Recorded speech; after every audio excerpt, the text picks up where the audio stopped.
Hi everyone, I'm Sarah Clear with the Rediscovery Centre, and today I'm going to be doing a workshop all about biodiversity and nature, which is very kindly funded by Meath Libraries.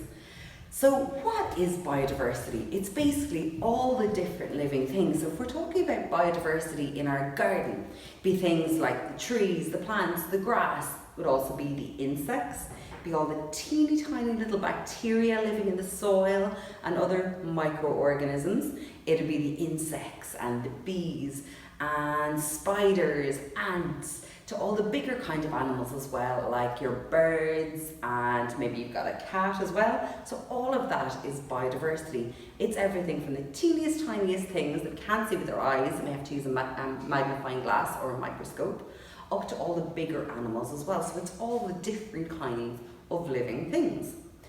So if we're talking about biodiversity in our oceans, I'm sure you guys can name lots of different living things in our oceans, and don't forget the seaweeds and algae, which are the plants of the sea, and the little teeny tiny plankton as well. So biodiversity is all the different kinds of living things, and there's actually a huge amount that we can find in nature all around us all the time.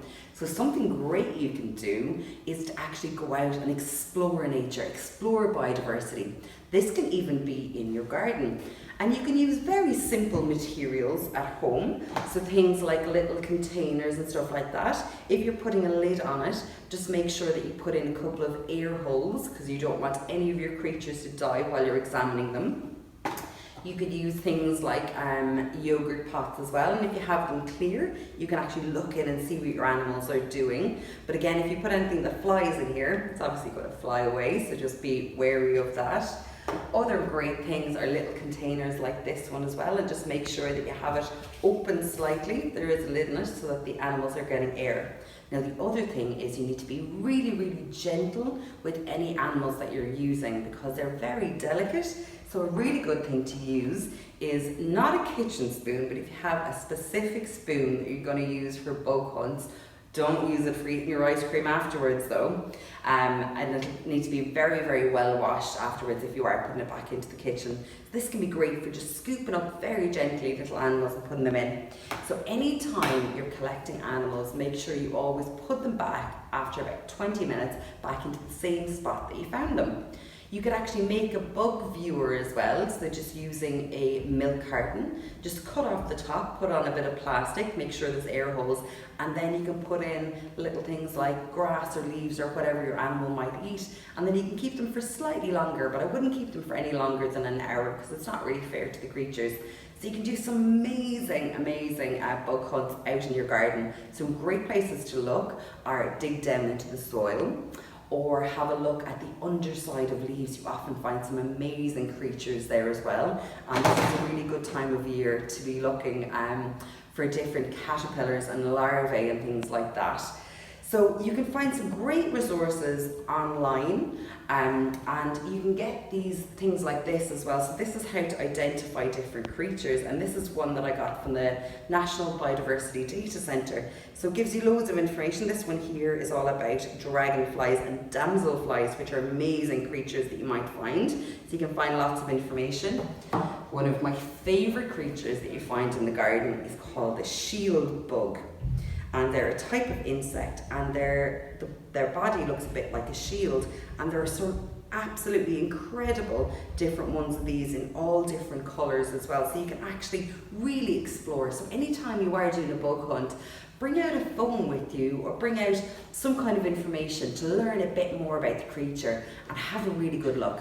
What does it look like? How many legs does it have? If it has 6 legs, it's classified as an insect. Or maybe it might be a centipede, and have a look at how many legs it actually has. They never have 100, they have less than that, but they have quite a lot of legs as well. So that can be some really good things for exploring nature in your garden or in your local park when you're going out for your walks and things like that. Another great place to look for nature is in ponds. Now you have to do this with a grown-up, so making sure that you're going to be safe and not fall into the water. Never just stand over your pond if you're doing some pond dipping, because you could fall in easily. So sometimes it's better to kneel down or crouch down as well. Old clothes always help with this. So you could use something like a net, maybe you could even make your own one. This is one that I have here. So you want to make sure it's quite wide at the neck and that it also, the water can go through it so you can collect your creatures. So make sure you're safe, you're not going to fall into the pond as well, and get a grown-up to help you with that bit as well. So you can do a little scoop around on the surface of the water, in the middle of the water and down at the bottom as well, nice and gently. When you've got your net, you're going to have a tray of water. This could be a basin, it could be an old baking tray, whatever it's going to be. You're going to have that filled up with water already. Then you're going to empty your net inside out into your tray, and then have a really close look and see what you've caught. So we've got a fabulous pond here at the Rediscovery Centre, and I've actually gone out to collect some of these creatures. Now, a magnifying glass is really handy to use as well if you do have one. You can examine the creatures really close. So here's a close-up of this amazing pond snail. So he's actually floating upside down, and he's feeding on some of the algae. So some of the algae, you can see the green colour here, is actually teeny tiny or microscopic little plants that live in the water. And we've also got some of this bigger algae here as well. So that's what he's eating. He's a herbivore and only eats plants. Now, if you do want to hold any of your creatures, don't hold the fish, because obviously the fish won't be able to breathe. But if you do want to hold any of the other creatures, make sure your hand is really wet so you're not going to hurt the animal. Then you can very, very gently pick them up and put them on your hand and have a really close look. So this pond snail here, pond snails will actually live to be 3 years old, which is actually quite a lot for a very little creature here as well. And they start off with a teeny tiny little shell, and then they grow their shell, getting bigger in a big spiral shape. So some of them are very small when they start out. So I've got a tiny little one here. Let me just get him safely out of the water without hurting him. So there is a teeny tiny little pond snail. And when he grows up, he could be this size or even this size as well. So they do get quite big. That's one type of pond snail you might find. Another type is this one here, and I'm going to wet my hand again, just to be very gentle, and again be very, very gentle with your creatures. So this one here is called a ram's horn. You can see why, because it looks a little bit like a ram's horn. So there you go. So that's another little type of pond snail that you get. So some of the creatures that you find are really small as well. So if you see this little guy here, this is a type of water beetle, and you can just see him there, just at the edge of my finger, and that's why using a magnifying glass can be really good.